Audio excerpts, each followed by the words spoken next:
नमस्कार दोस्तों, तो आप सबका स्वागत है आपके अपने YouTube चैनल इग्नी IQ हिंदी पे। तो आज के इस वीडियो लेक्चर में हम बात करने वाले हैं हमारे Hindi subject code BHDC 101 Hindi साहित्य का इतिहास। ठीक है, तो इसका जो हमारा पहला चैप्टर है वो है काल विभाजन और नामकरण की समस्या। तो इस चैप्टर का जो हमारा पहला टॉपिक है वो है काल विभाजन और नामकरण की आवश्यकता, यानी हमारे काल विभाजन में नामकरण की आवश्यकता क्यों पड़ी, किसी भी काल को विभाजित करने के लिए और नामकरण देने की आवश्यकता हमें क्यों पड़ती है। इतिहास को सही ढंग से समझने के लिए पड़ेगी, है ना। किसी भी बच्चे का जन्म होगा तो उस बच्चे का जो डेट ऑफ बर्थ सर्टिफिकेट बनेगा उसमें हम लोगों को नाम की आवश्यकता पड़ेगी ना, ताकि आगे चलकर इस नाम से हम उसे पुकार सके, आगे आने वाले उसके फ्यूचर में वो नाम रख सके। तो इतिहास को सही ढंग से समझने के लिए काल विभाजन और नामकरण की आवश्यकता पड़ती है। अब हम दूसरे टॉपिक की बात करते हैं कि काल विभाजन और नामकरण का आधार। तो ये मुख्यतः 3 आधारों पे बांटा गया है। तो पहला जो आधार है वो है हमारा साहित्यिक परिवृत्ति यानी लिटरेसी टेंडेंसी। इसमें जो हमारे विद्वान हैं, जो विद्वान हमारे उस काल के पर्यावरण को प्रभावित किए, उस काल के प्रवृत्ति को प्रभावित किए, उनके प्रभावित करने पर उनकी साहित्यिक रचना के आधार पर विद्वान का जो नाम था उस नाम के मत में उस काल का नाम रखा गया, जैसे भरत तेंदु युग, द्विवेदी युग, ये सारी चीजें।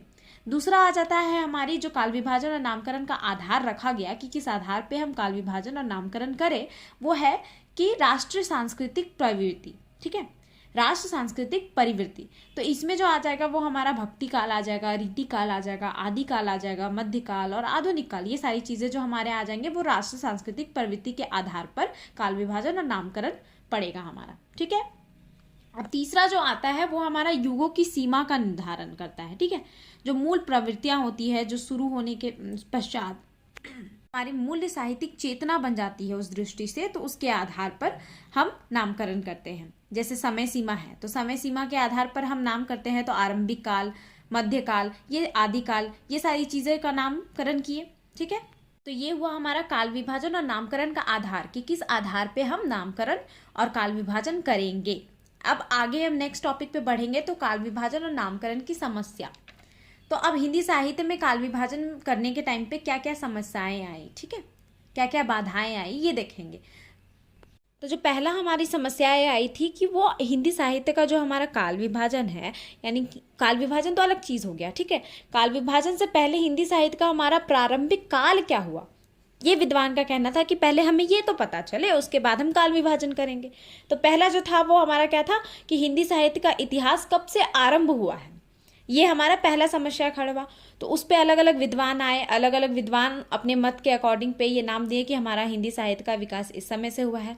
कोई 7वीं शताब्दी से बोल रहे हैं। जो हमारे हिंदी साहित्य के प्रथम लेखक थे, इतिहास के सुप्रसिद्ध लेखक थे, वो जॉर्ज ग्रियर्सन थे, जिन्होंने अपने इतिहास ग्रंथ में हिंदी साहित्य का आरंभ 7वीं शताब्दी से माना है। ठीक है, आचार्य रामचंद्र शुक्ल जी का मत था कि पुरानी हिंदी का जन्म तो 7वीं शताब्दी के आसपास हो गया था, तथा उसमें सिद्धों और जैनों एवं नाथपंथियों ने काव्य भी लिखा था, पर उनके काव्य में अपने अपने धर्म संप्रदाय की शिक्षाएं दी थी। यानी कि आचार्य रामचंद्र शुक्ल जी का कहना था कि जो हमारे 7वीं शताब्दी में, हाँ ये ठीक तो है कि हिंदी का जन्म हो चुका था, लेकिन वो पुरानी हिंदी थी, नई हिंदी जो हमारी अभी की हिंदी है वो नहीं। उसमें क्या थे, जो लेखक आए थे वो अपनी धर्म से रिलेटेड, अपने शिक्षाओं से रिलेटेड, अपने धर्म संप्रदाय से रिलेटेड लिखे थे, अपनी रचनाओं में शिक्षा दी थी। तो वो हमारा हिंदी नहीं होगा, वो सटीक अपना हिंदी नहीं मान रहे थे। तो इस तरीके से ये समस्याएं उत्पन्न हुई। उसके बाद फिर आचार्य राम शुक्ल चंद्र ही अपना क्या किए कि वो इस पे रिसर्च किए, अपना हिंदी साहित्य को कब आरंभ हुआ है, क्या हुआ है। तो उन्होंने अपने मत अनुसार कुछ दिन बाद क्या आपने बताया कि हमारा जो हिंदी साहित्य का इतिहास आरंभ हुआ है वो 1050 ईस्वी से हुआ है। ठीक है, 1050 ईस्वी से मानना चाहिए। वहीं हजारी प्रसाद द्विवेदी जी का मत था कि 10वीं शताब्दी से माना जाए। फिर डॉक्टर रामकुमार वर्मा और डॉक्टर नागेंद्र अपने मत में बताते थे कि वो 7वीं शताब्दी से मानते हैं। तो इस तरीके से समस्याएं हम लोग को देखने को मिली।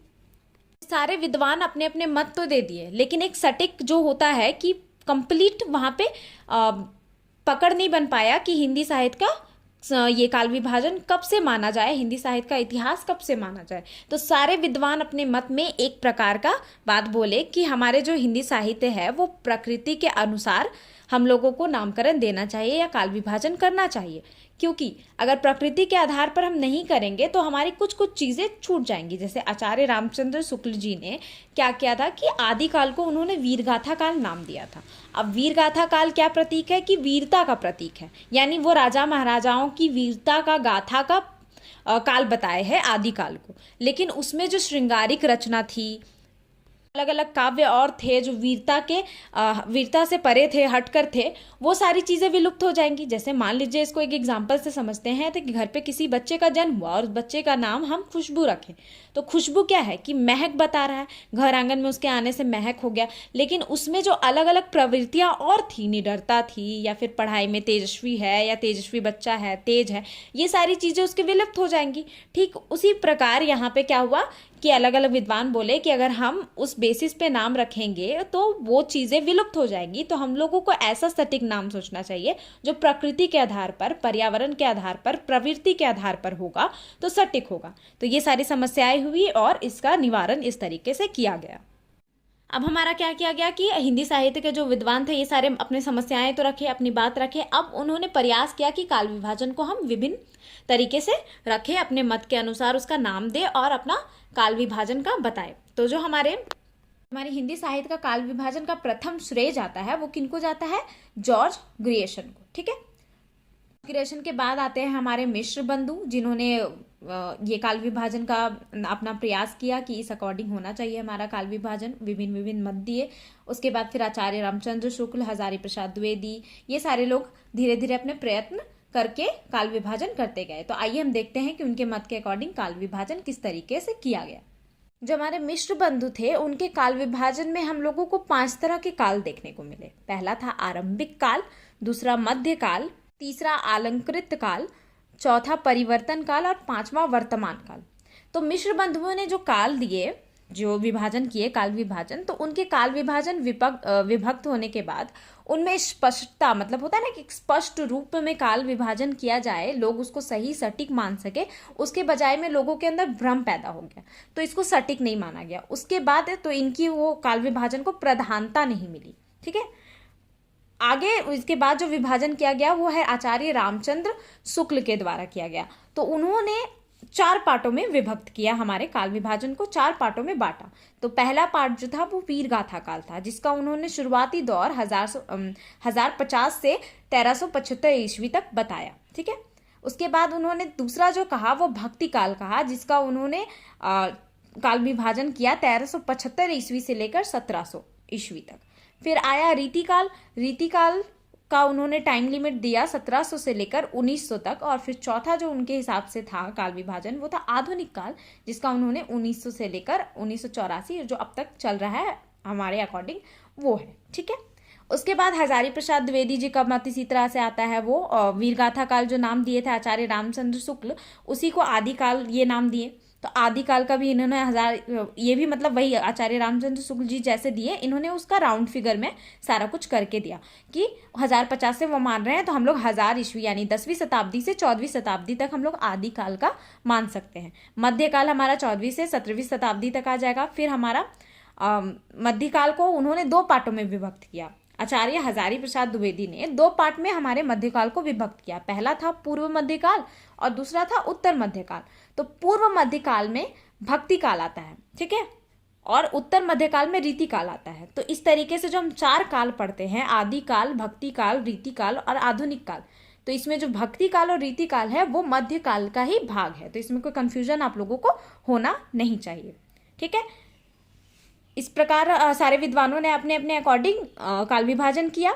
उसके बाद फिर अब हम बढ़ते हैं आगे कि काल विभाजन तो हमने देख लिया, काल विभाजन किस तरीके से हो गया, आदिकाल, मध्यकाल और आधुनिक काल। मध्यकाल में 2 पार्ट हुए, पूर्व मध्यकाल और उत्तर मध्यकाल, जिसमें पूर्व मध्यकाल को हम लोग क्या बोलते हैं, भक्ति काल, और उत्तर मध्यकाल को हम लोग बोलते हैं रीति काल। तो ये हो गया हमारा काल विभाजन। अब हम लोग बात करते हैं हमारे नेक्स्ट टॉपिक पे, जो कि नामकरण संबंधी विवाद। हिंदी साहित्य का जो काल विभाजन का प्रथम श्रेय तो हमारा जॉर्ज ग्रेशम को जाता है, ठीक है। लेकिन इसके बाद जो हमारे मिश्र बंधु थे वो हमारे कालों का और नामकरण हमारे काल विभाजन में मदद किया और नामकरण किया। उसके बाद फिर हमारे आए रामचंद्र शुक्ल जी, उसके बाद हजारी प्रसाद द्विवेदी जी का मत ज़्यादा माना जाता है। तो हम लोग आगे ये देखते हैं कि किस प्रकार से नामकरण संबंधी विवाद आए, अलग अलग विद्वानों के मत से जो नामकरण दिए गए हमारे हिंदी साहित्य को, इतिहास को, वो कैसे दिए गए और उस पर क्या क्या विवाद देखने को मिला। जो हमारा प्रथम था प्रारंभिक काल यानी आदिकाल, तो आदिकाल का जो हमारा ईस्वी बताया गया है, कालखंड बताया गया है, वो 10वीं शताब्दी से 14वीं शताब्दी है। अभी हमने पीछे पढ़ा।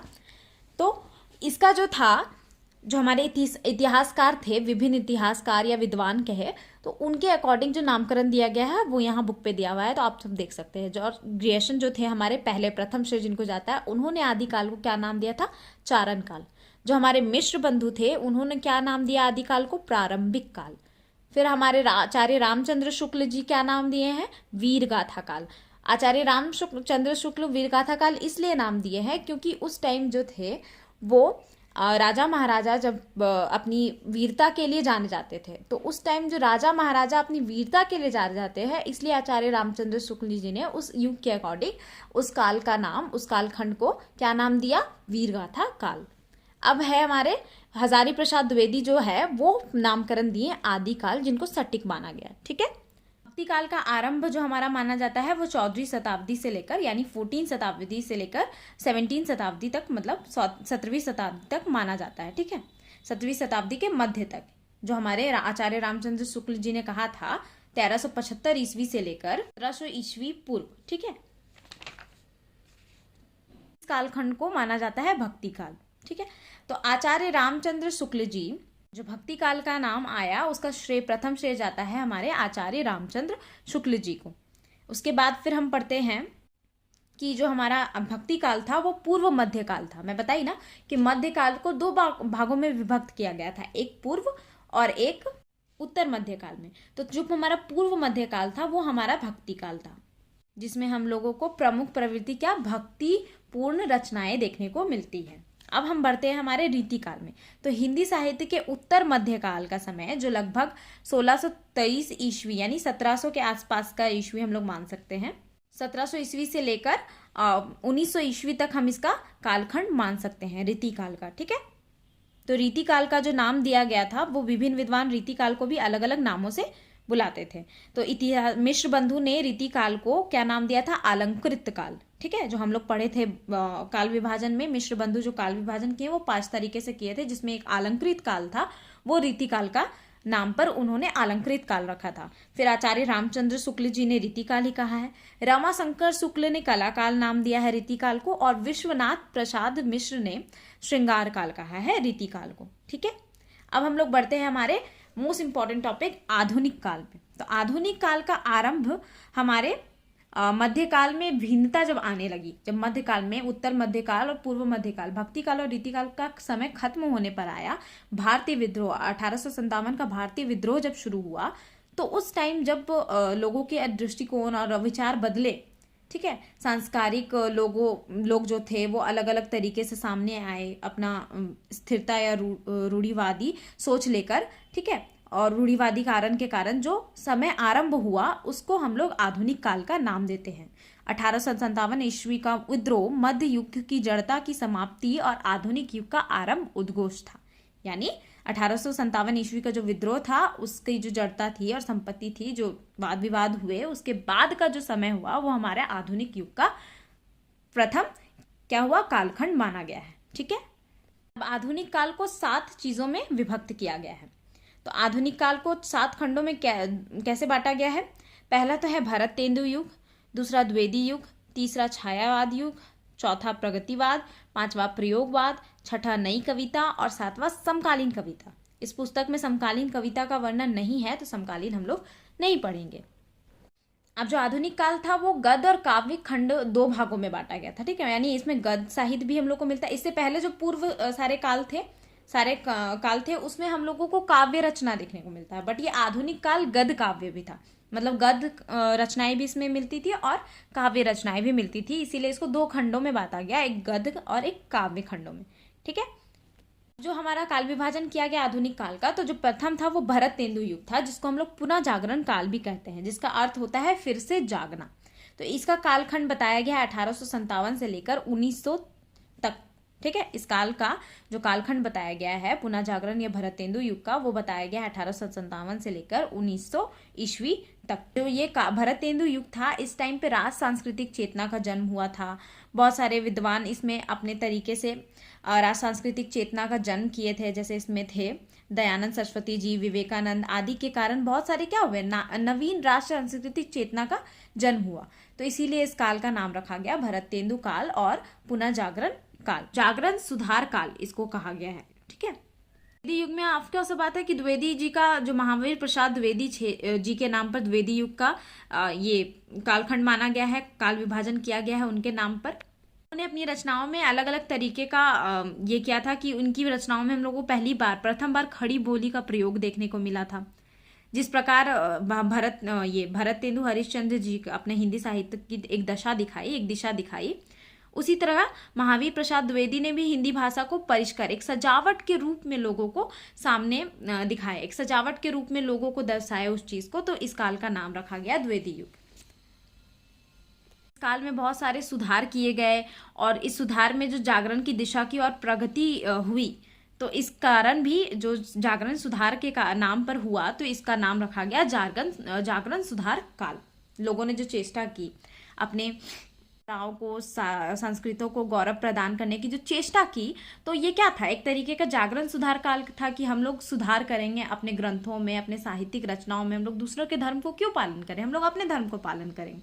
तो वो लोग अपनी संस्कृति की परंपरा को, गौरव की मर्यादा को बचाने की चेष्टा की और लोगों को उसको प्रदान करने के एक सजावट के रूप में दिखाने की और जागरण सुधार के नाम पर उसको प्रयास किया, इसीलिए इसका नाम जागरण सुधार काल रखा गया। अब हम लोग पढ़ेंगे छायावाद काल।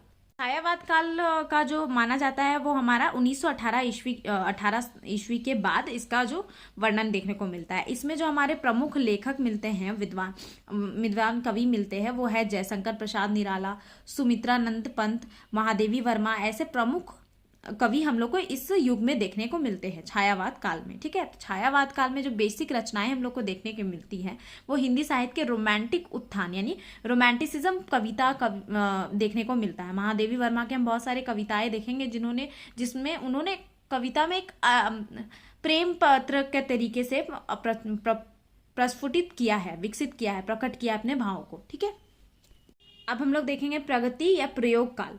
तो प्रगति और प्रयोग काल से हमें क्या समझ आता है कि प्रगति काल से इसमें प्रगतिशील साहित्यिक कुछ रचनाएं की गई होगी, प्रगति के हिसाब से डिफरेंट साहित्य का जन्म हुआ होगा।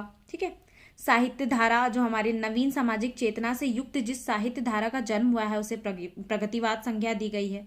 छायावाद युग के बाद जो हमारा 1936 के बाद आसपास जो नवीन सामाजिक चेतना से युक्त जिस साहित्य धारा का जन्म हुआ, जो साहित्य रचनाएं हम लोगों को उसके बाद देखने मिली सामाजिक चेतना के हिसाब से, वो क्या था, उसका नाम हम लोगों को मिला प्रगतिवाद। ठीक है, उसको क्या संज्ञा दी गई, प्रगतिवाद। प्रगतिशील साहित्य प्रयोगशील का हिंदी अनुवाद हुआ इस काल में। फिर अंग्रेजी साहित्य के शब्द प्रचार का ये जो हमारे जब ई फॉर्म फॉस्टर के नेतृत्व में पेरिस में जब ये किया गया तो उसका स्थापना किया गया। हमारा इंग्लिश का प्रोग्रेसिव शब्द है। ठीक है, उस शब्द का जो हमारा निर्माण किया गया, स्थापना किया गया, वो इस टाइम किया गया, तो ये प्रगतिवाद ही कहलाएगा कि प्रगति के बेसिस पे ही हुआ। ठीक है, दिया हुआ है जब E.M. फॉस्टर के नेतृत्व में पेरिस में प्रोग्रेसिव राइट्स एसोसिएशन की स्थापना हुई। ठीक है, यानी प्रोग्रेसिव वर्ड शब्द का पहली बार इस काल में अनुवाद हुआ, स्थापना हुआ, तो इसीलिए इसको प्रगतिवाद नाम दिया गया। उसके बाद इसमें हमारे जो 1936 ईस्वी में भारत में इसी तर्ज पर डॉक्टर मुल्क राज आनंद और सज्जाद जहीर के उद्योग से प्रगतिशील लेखक संघ की स्थापना हुई। प्रगतिशील लेखक संघ की स्थापना हुई, इससे भी हम लोग को पता चलता है कि प्रगतिशील लेखक संघ, तो प्रगति, प्रोग्रेसिव, ये सारी चीजों से हमें क्या नाम मिला, प्रगतिवाद काल। ठीक है, अब हम लोग पढ़ते हैं प्रयोगवाद। तो प्रयोगवाद काल क्या था? प्रयोगवाद नाम चलने का कारण तार सप्तक का संपादकीय है, जिसमें प्रयोग और प्रयोगशीलता की बार बार चर्चा की गई है। ठीक है, डिफरेंट तरीके से किस तरीके से उसका यूज किया गया है, यानी प्रयोग किया गया है, उसकी चर्चा की गई है, इसीलिए इस काल का नाम रखा गया है प्रयोगवाद। अब हम लोग देखते हैं नवलेखन काल, जो कि इस चैप्टर का हमारा आखिरी टॉपिक है। अब नवलेखन काल हमारा 1953 से बाद के काल को कहा गया है। ठीक है, तो स्वतंत्रता के बाद जो लिखी गई कविताएं हैं वो हमारा नई कविता कहा जाता है, जिनमें नए मूल्यों और नए शिल्प विधान का अन्वेषण किया गया है। नई कविता का नाम पर यह आपत्ति उठाई जाती है कि नयापन किसी साहित्य की विकासशील परंपरा का घोतक होता है, यानी जो हमारी नई कविता है वो एक विकासशील परंपरा को नया जन्म देता है कि उससे विकास हो। तो अतः इस काल का नाम क्या रखा गया है, नई कविता या नवलेखन काल, इस काल को बताया गया है। तो इस तरीके से हम लोग देखें इस चैप्टर में कि किस तरीके से काल विभाजन हुआ, काल विभाजन का क्या आधार, काल विभाजन और नामकरण का क्या आधार रहा, उसमें क्या समस्याएं आई, और समस्याओं के बाद जो हमारे काल विभक्त हुए हैं उसमें क्या क्या तरीके से क्या क्या प्रवृत्तियों के बेसिस पे वो नाम रखा गया। तो चलिए इस चैप्टर का हम लोग एंड करते हैं। Thank you. अगर आप लोगों को ये चैप्टर बहुत पसंद आया हो तो बहुत बहुत धन्यवाद। Thank you.